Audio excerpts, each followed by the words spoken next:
امر بالمعروف اور نہی عن المنکر، یعنی اچھے کام کا کہنا اور برے کام سے روکنا، یہ اس امت کی خصوصی ذمہ داری ہے۔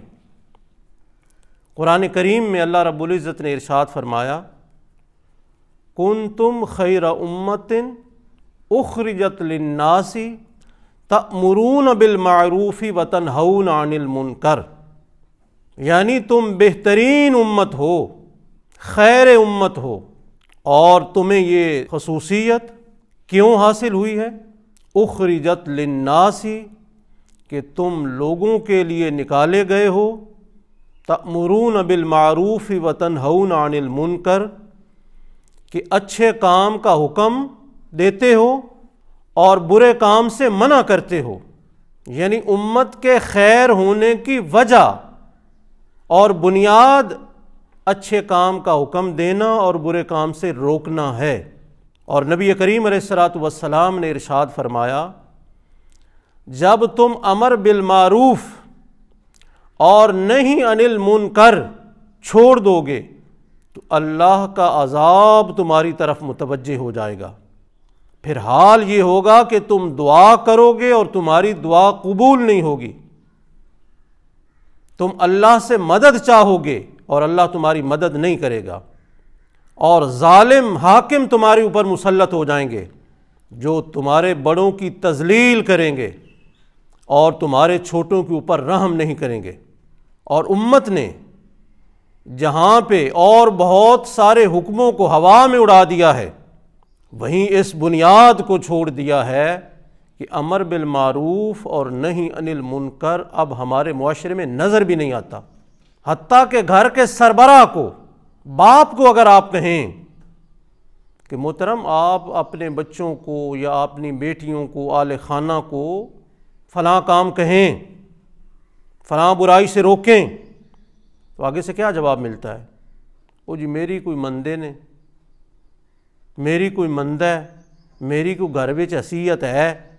اگر آپ کسی محکمے کے بڑے کو کہیں، استاد کو کہیں، شاگردوں کے حوالے سے، ہر طرف سے یہی جواب آئے گا کہ جی میری مانتا ہی کوئی نہیں، جس کا نتیجہ یہ نکلا ہے کہ جو ہمارے ماتحت ہیں، کم از کم جنہیں کہنا ہماری ذمہ داری ہے، اچھائی کا حکم، برائی سے روکنا ہماری ذمہ داری ہے، اب وہ بھی یہ کہتے ہوئے سنے جاتے ہیں کہ تو کون ہونا ہے، تن کے تکلیف ہے، میں جانا تے میرا کام، تو کون ہونا ہے میں کہنے والا۔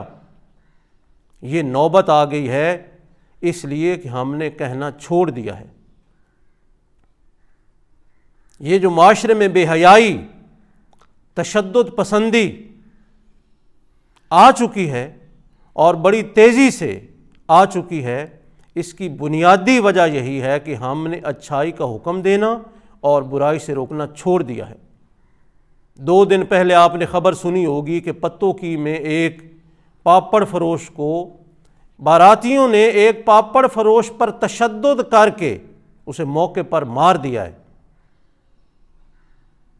کیا اس بارات میں سارے گنڈے تھے؟ اس بارات میں سارے ہی بے سمجھ، لاشعور اور بے غیرت قسم کے لوگ تھے؟ نہیں، اچھے لوگ بھی ہوں گے، شریف لوگ بھی ہوں گے، لیکن کسی نے منع نہیں کیا ہوگا۔ آپ اپنے ارد گرد دیکھ لیں، لڑائی ہو رہی ہے تو شریف اور معزز لوگ جو سمجھے جاتے ہیں وہ پاس سے منہ چھپا کر، نظریں جھکا کر گزر جائیں گے۔ کیوں گزریں گے؟ کیوں منع نہیں کریں گے؟ جی ساڈی کسی کوئی مننی ہے۔ اس ظالموں کہو تو صحیح، جتنی تمہاری ذمہ داری بنتی ہے وہ تو ادا کرو۔ وہ کمینہ صفت شیطان درندے نہ مانے تو چلو تمہاری کہیں نہ کہیں بات تو تسلیم ہوگی کہ جی ہم نے تو منع کیا تھا، منع ہی نہیں کرتے۔ آپ شادیوں پہ دیکھ لیں، بے حیائی اور فحاشی ہمارے گھروں میں اس قدر ہوتی ہے کہ دیکھ کر انسان شرمندہ سا ہو جاتا ہے۔ شادی کا کارڈ کیا چھپتا ہے، بے حیائی کا سرٹیفکیٹ اور اجازت نامہ مل گیا ہے۔ میں نے کئی اپنے جاننے والوں کو کہا ہے کہ یہ شادیوں پر فساد ہو رہا ہے، بے حیائی ہو رہی ہے، خدا کی ناراضگی اور نافرمانی ہو رہی ہے، آپ اسے روکیں۔ تو آگے سے کیا جواب دیتے ہیں؟ وہ مفتی صاحب ساڈی کسے مننی ہے؟ وہ ظالموں تم کہو تو صحیح، کم از کم جو فریضہ اور ذمہ داری تمہاری ہے وہ تو ادا کرو نا۔ ہم نے اپنی ذمہ داریوں کو نبھانا چھوڑ دیا ہے۔ آج آپ کہنا شروع کر دیں، استاد شاگردوں کو کہنا شروع کر دے، باپ اولاد کو کہنا شروع کر دے، پیر مریدوں کو کہنا شروع کر دیں، لیڈر رعایا کو کہنا شروع کر دیں، دیکھیں اس کے نتائج کیا برآمد ہوتے ہیں۔ ہمارے تو لیڈر ہمیں تشدد پر اکسا رہے ہیں، ہمیں معصیت، گناہ اور برائی کی دعوت لیڈر دے رہے ہیں۔ آج ممبر و محراب سے آواز آنا بند ہو چکی ہے۔ نماز کی ترغیب، روزے کی ترغیب، ٹھیک ہے یہ بھی معروف ہیں، لیکن معروف کے ساتھ ساتھ منکر سے روکنا یہ بھی فریضہ ہے، ورنہ جو اللہ کی طرف سے عذاب ہے اس کو ہم کھلی آنکھوں سے دیکھ رہے ہیں۔ حکمران ظالم ہیں، دعائیں ہماری قبول نہیں ہو رہی، دشمن کے خلاف ہم مدد مانگ رہے ہیں، کوئی مدد نہیں، مار کھا رہے ہیں، مسلمان ہر جگہ پر بحیثیت قوم مار کھا رہا ہے۔ یہ اللہ کی ناراضگی ہے، اور بہت سارے اسباب اور وجوہات ہیں اللہ کی ناراضگی کے، ان میں سب سے بڑی وجہ یہ ہے ہم نے اچھائی کا کہنا چھوڑ دیا ہے، برائی سے روکنا چھوڑ دیا، جبکہ بروز قیامت اس کی پوچھ ہوگی۔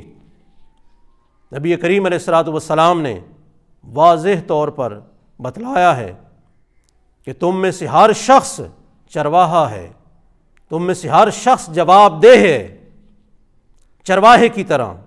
جیسے چرواہے سے شام کو اس کے جانوروں کے بارے میں پوچھا جاتا ہے نا، ایسے ہی ہر شخص سے اس کے جو ماتحت ہیں ان کے بارے میں پوچھا جائے گا۔ لہٰذا اس ذمہ داری کو نبھانا شروع کریں۔